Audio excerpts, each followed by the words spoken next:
Hey guys, it's Abram again, and in my first video I told you that I was going to make a series of videos for my upcoming hike of the Tahoe Yosemite Trail and the John Muir Trail, explaining all the things it's going to take me to get on trail.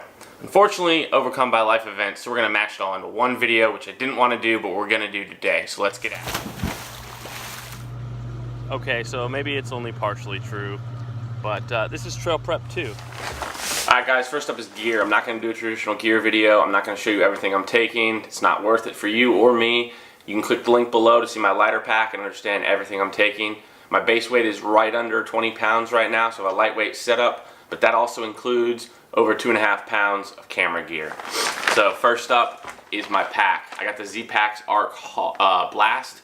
This is an older model that I got off of eBay about a year ago or so. I've been playing around with it. I really like it. It's lightweight. 24 ounces with the additions of the hip belts, pockets, and roll top tie down straps. Love this thing, and it's got tons of room. Next up is my sit pad. You know, everyone knows the Thermarest Z seat. It's awesome, but I got a big ass, so I took a piece of the Z pad and made it into a sit pad. That thing's clutch. Next up, for bug protection, I really hate bug spray. It's just nasty. I will use it if I have to, but it's not something I like using much of. So took a little note off Early Risers Appalachian Trail videos last year. Picked up the Ex Officio Bugs Away jacket. This thing's awesome. If I sit outside in shorts and this on, I get bitten from the waist down, but nothing above the waist because that thing rocks. Now, I am a baseball cap guy. Obviously, I wear this all the time, but being in the Sierras, I have to be extremely concerned about the sun at the altitudes that I'm gonna be at. So I picked up a outdoor research floppy hat, and I know it's extra weight to carry 2 hats. I do like to wear a baseball cap and a little bit of sunscreen, but I'm forgetful about sunscreen, and it wears off and then I don't remember. So I honestly think that sun is something that can take you off trail, so it can be pretty dangerous to pick that up for the extra sunny days up in the mountains. My knife. This was a struggle because I'm a Benchmade guy and I wanted to carry my Benchmade everyday carry knife, but I decided to go with the weight factor as the deciding element, and I had this laying around that I got like probably free with another purchase of a SOG knife. This is an SOG Fusion Micro, or Micron, sorry, and got a little cord on to wear it around my neck. It's tiny, it's lightweight. The only thing I'm really going to need a knife for is to cut open some bags of food, so I'm comfortable with it. Next up, my water filtration system. So I'll be carrying smart water bottles to drink out of, but my filtering system is the Knock Outdoors Vecto, paired with a Hydro Blue water filter, very similar to the Sawyer Squeeze Mini, I guess, but much more efficient than the Mini. Also for navigation assistance, but mostly messaging and peace of mind for other people. Oh, I have a tick.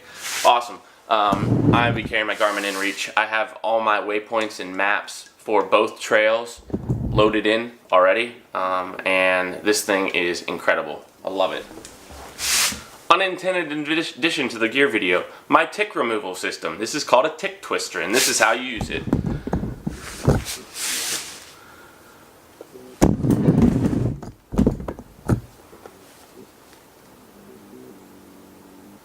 Just get the little forks of the tick twister around the body of the tick, between the mouth parts and your skin, or the mouth parts that are in your skin and the main body of it, and just twist it.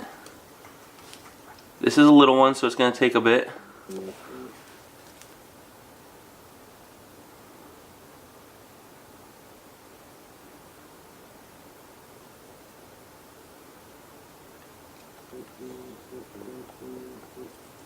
So camp shoes, river crossing shoes, I've been back and forth with what I wanted. I know camp shoes aren't necessary, but they're a nice little luxury to have. I also want to be able to have something that I can use as an alternative for shoes for hiking. So I decided to take a little bit of a leap and try the Zero Z trails. I've been on 2 hikes with these, and they're a great alternative if need be for hiking. They're very comfortable, even though they're very thin. And I got them a little bit sized up so that if my feet are swollen, they will still fit. Nothing like wet feet to ruin your day for me, and I think these will be helpful for river crossings as well. Lastly, food protection from bears. I struggled with this as well. I was going to carry my bear can the whole way. I'm comfortable with hanging, but not comfortable with the availability of good hang spots.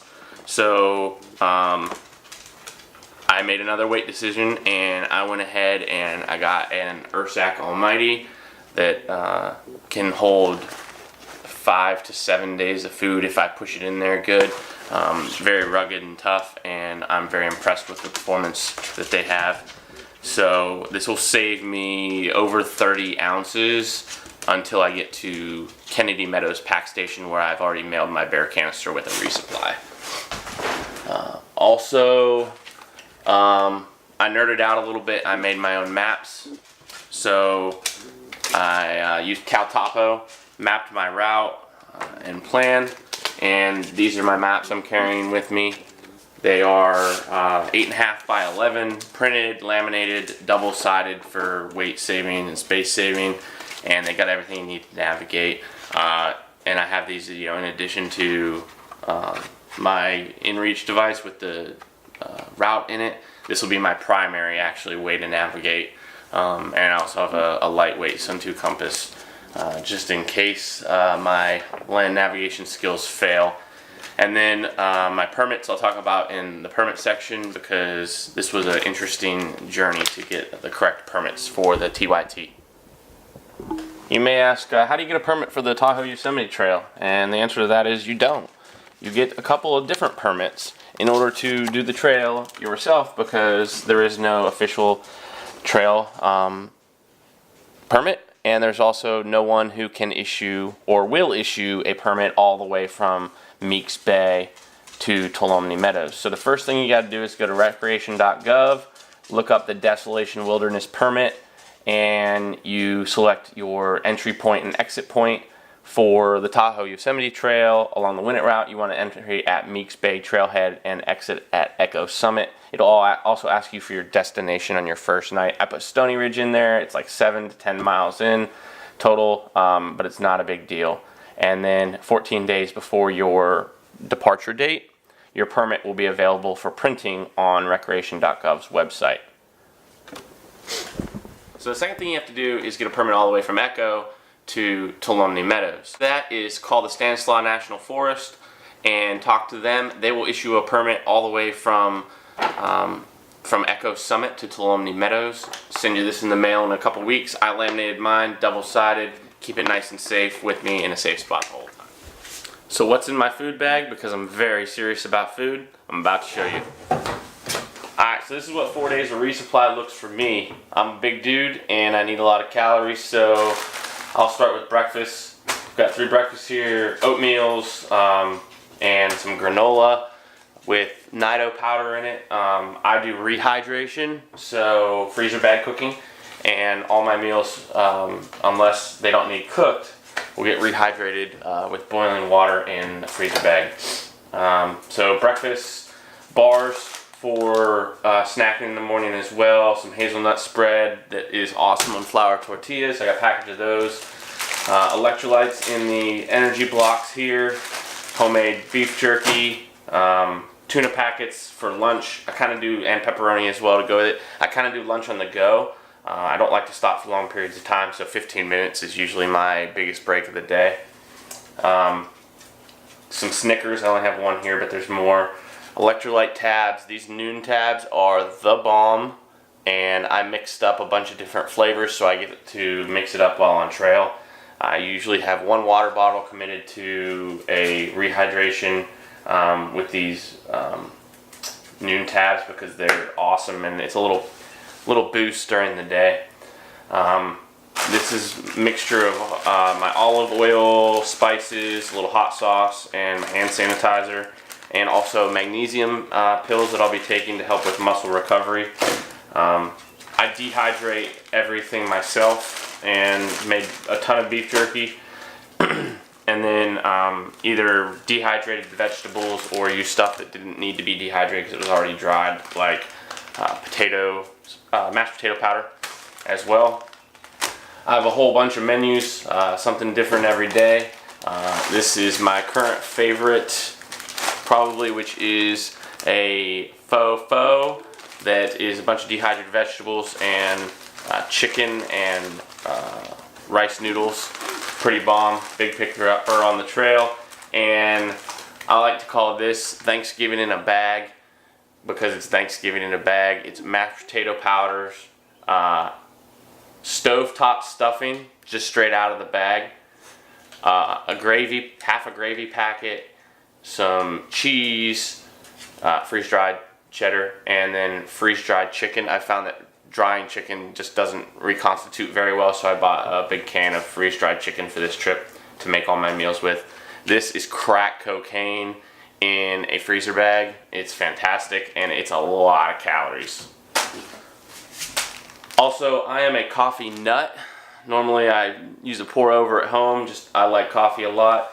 But for the trail, you can't beat the weight savings of powdered coffee. I get Nescafe 3-in-1. Also has some sugar and some milk in there, milk powder in there, which helps get you calories and sugar to start your energy for the day. And then at night, I always bring tea with me at night, so I don't want to consume too much caffeine. So I like to get non-caffeinated tea for the evening to enjoy with my dinner. Alright, finally planning. So the first thing you need to know is there's not a lot of great resources out there for the Tahoe Yosemite Trail like there is for the John Muir Trail. There's so much information out there about the John Muir Trail, the book's already written for you, and there's almost too much. It can be confusing if there's a lot of contradictory stuff. For the Tahoe Yosemite Trail, there's really two resources to use, and that's the original one, the Win It book. This is a great read, very enlightening, has route maps in it as well, which is awesome. But it is also dated. So originally published in 1970, and the last 5th edition, I believe, because I have a 4th edition, was 1987. The other resource is tahoe-to-whitney.org. I'm going to put up a screenshot of it. Great webpage, ran by a great dude, Alex Verbinski, I believe is how you say his last name. Again, stuff on there is a little dated, but he does update it. And he's also really great. You can contact him, interact with him. He'll give you tons of information. He was vital in me getting the permit process correct. And if the information isn't on his page, there's a link somewhere in order for you to find it to find out other information. Great resupply information on there as well. And speaking on that, I'm doing 2 resupplies on the Tahoe to Yosemite Trail. And the first one's going to be at Lake Alpine Resort. Kim, the manager of the store there, does resupplies for free as long as you send it with UPS. And she's great. Talked to her on the phone multiple times, and she even got canister fuel in there for isobutane stoves this year, which is something new for them. And then at Kennedy Meadows Pack Station and Resort, I'll be picking up my bear can and another resupply. Probably do an overnight there. They have a hiker special for $35. You get a shower, a load of laundry, and a bunk in their bunkhouse for the night. Pretty good deal. And then next resupply I'll have is in Tuolumne Meadows when my hiking partner links up with me and we do the John Muir Trail.